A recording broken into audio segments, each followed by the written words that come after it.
George Stephenson was busy engineering the line, so gave his son the task of developing an engine to enter the competition. Robert built a machine specifically designed to win the Rainhill Trials. With a radically innovative high-pressure boiler, it was the rocket. 1829 was the year that changed transportation forever. Before cars, before airplanes, there was rocket. No, not the kind that flies through space, but a small steam locomotive that redefined motion itself. The story of Stephenson's rocket begins with a problem that was strangling Britain's Industrial Revolution. By the late 1820s, Britain's factories were churning out goods at an unprecedented rate, but there was a bottleneck. Transportation. Canals were slow, horse-drawn carriages were expensive and limited, and the two industrial powerhouses of Liverpool and Manchester desperately needed a faster, more reliable connection. Enter the Liverpool and Manchester Railway, conceived as the world's first intercity passenger railway. This wasn't just about laying tracks between two cities. This was about fundamentally reimagining how humans and goods could move across the landscape. But here's the catch. Nobody knew what should power it. Should they use stationary steam engines with cables and pulleys to drag trains along the tracks, or should they trust these new mobile steam locomotives that everyone had heard about but few had actually seen work effectively? The debate was fierce. Stationary engines were proven technology. They worked in mines and factories. They were reliable, but they were also inflexible, requiring engines positioned at intervals along the entire route. Mobile locomotives were unproven on this scale. They broke down. They were expensive. Critics called them dangerous pipe dreams. The L&MR directors were betting millions of pounds on this decision, money raised from investors who expected returns, not excuses. So they did something brilliant. They organized a competition. The Rainhill Trials of October 1829 would be a gladiatorial contest for locomotives, where only the strongest, fastest, and most reliable would emerge victorious and claim the future of transportation. The rules were specific and demanding. Any competing locomotive had to weigh no more than 6 tons. It had to haul a load 3 times its own weight. It had to complete 70 round trips along a designated stretch of track, totaling 60 miles of continuous operation. It had to maintain an average speed of at least 10 miles per hour. And it had to do all this without breaking down or requiring major repairs. 3 serious contenders emerged from the initial entries: novelty, sleek, and modern-looking, with an innovative design that caught the public's eye; sans-pareil, powerful but temperamental with a reputation for brute strength. And then there was Rocket, built by Robert Stephenson and Company at their 4th Street Works in Newcastle upon Tyne. Rocket didn't look like the obvious winner. It weighed just 4.3 tons, had an unusual 022 wheel arrangement, and was painted in colors that deliberately mimicked the stagecoaches. Robert Stephenson was only 26 years old when he built Rocket, but he came from a family that lived and breathed steam engines. His father, George Stephenson, was already famous for building some of Britain's earliest practical locomotives. George had designed Blucher in 1814, and locomotion for the Stockton and Darlington Railway in 1825. The younger Stephenson had grown up watching his father's triumphs and failures, learning what worked and what didn't. But wait, here's something that will blow your mind. What if I told you that the single most important innovation in Rocket's design wasn't even Robert Stephenson's idea, and that this one suggestion from an outsider, a man who wasn't even a professional engineer, but rather a railway company treasurer with a keen interest in mechanical efficiency, defining locomotive design for the next 150 years. Yes, we are talking about Henry Booth, the treasurer of the Liverpool and Manchester Railway, and his contribution was the blast pipe. The blast pipe was deceptively simple. It concentrated the exhaust steam from the cylinders and directed it up through the base of the chimney. On paper, it sounds almost trivial. In practice, it was revolutionary. Combined with Rocket's other innovation, the multi-tubular boiler with 25 copper tubes instead of a single flue, the locomotive could generate steam faster and more efficiently than any machine before it. These tubes maximized the contact area between the hot exhaust gases and the water, transforming thermal efficiency from a theoretical concept into roaring, mechanical reality.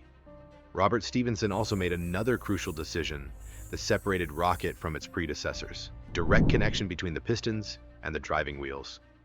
Earlier locomotives, including some of his father's designs, used complicated intermediate mechanisms like beams, cranks, and linkages that were supposed to smooth out the power delivery, but actually wasted energy and introduced multiple points of failure.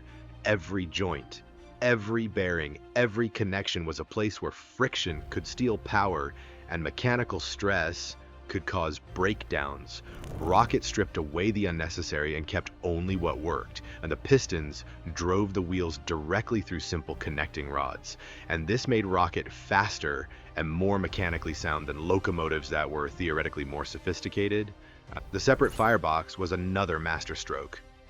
By isolating the combustion chamber from the main boiler, Stephenson created a design that was both safer and more thermally efficient. The fire could burn at optimal temperatures without directly stressing the boiler structure, and the heat could be managed more precisely. And then came the Rainhill Trials themselves, a spectacle unlike anything Britain had seen before. Now here's where the story takes an unexpected turn, because what most people don't know about Rocket's famous victory is that it almost didn't happen. And the locomotive that everyone expected to win wasn't Rocket at all. During the trials, Rocket wasn't the crowd favorite.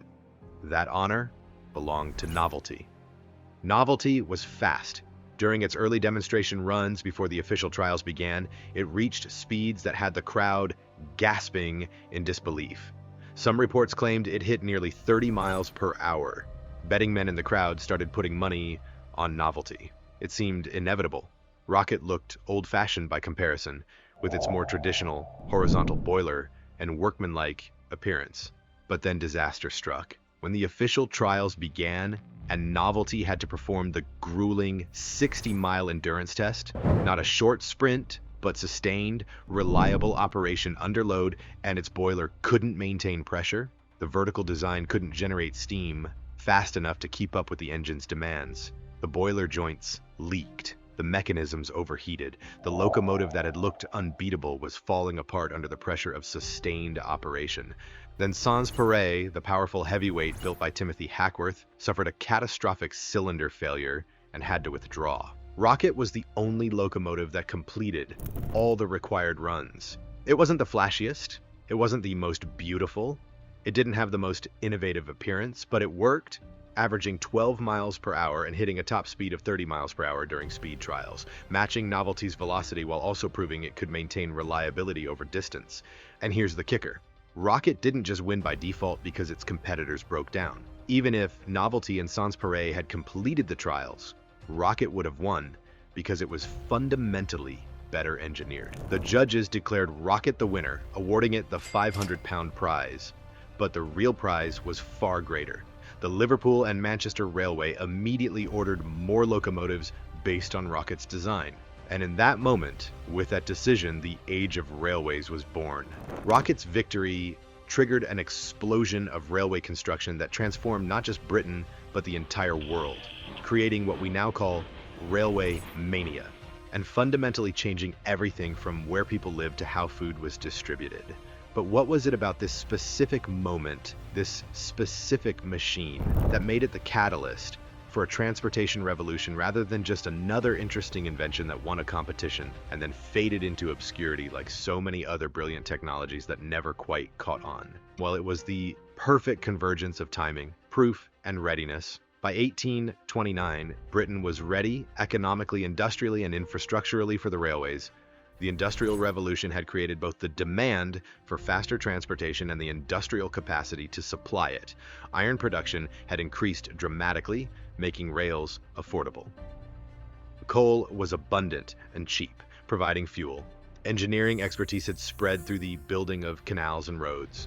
Capital was available from investors eager to fund the next big opportunity. But skepticism remained on whether steam locomotives really were a viable option, and excited, Rocket answered all these questions with a resounding, undeniable Yes, the Rainhill Trials weren't just a technical test conducted by engineers for engineers. They were a massive public relations event that changed public perception overnight. 15,000 people witnessed rockets triumph with their own eyes. Newspapers across Britain and Europe covered the story in exhaustive detail.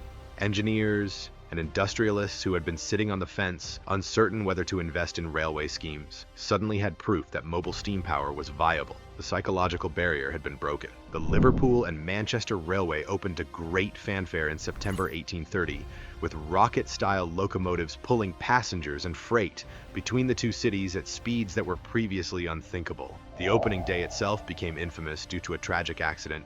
Member of Parliament William Huskisson was struck and killed by a locomotive, becoming the first widely publicized railway fatality. But even this tragedy couldn't stop the railway's success. Within weeks, the L&MR was carrying thousands of passengers and tons of freight daily. The very concept of distance began to shrink. Towns that had been a day's journey apart were now separated by an hour's train ride. People started to think differently about where they could live, where they could work, where they could visit. Within a decade, Britain was being crisscrossed with railways. By 1840, hundreds of miles of track had been laid. By 1850, that number was in the thousands. Engineers from around the world traveled to Newcastle and London to learn from the Stephensons and other British railway pioneers. Rocket's basic design, the multi-tubular boiler, the blast pipe, the direct piston connection, the separate firebox, became the template for steam locomotives everywhere. Eventually, as newer and more powerful locomotives were built, incorporating further refinements, Rocket became obsolete for mainline service.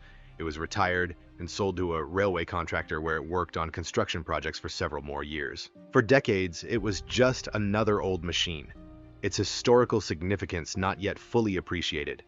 But as the 19th century progressed and the railway industry matured, people began to recognize Rocket's pivotal role in history. Today, it resides in museums, split between the Science Museum in London and the National Railway Museum in York, where visitors can still see this revolutionary machine. Every innovation in steam technology for the next century and a half can trace its lineage back to the principles proven at Rainhill. Rocket represents that pivotal moment when the world tipped from one technological paradigm to another, and it did so publicly, dramatically, and undeniably. That's why we remember it. That's why it matters. That's why nearly 2 centuries later, people still travel to museums to see the battered but dignified remains of a machine that weighed only 4.3 tons but carried the weight of the future on its wheels. So what aspect of Stephenson's rocket did you find the most interesting? Drop your thoughts in the comments below, and if you enjoyed learning about this piece of locomotive history, hit that subscribe button. We've got so many more stories waiting for you. See you in the next one.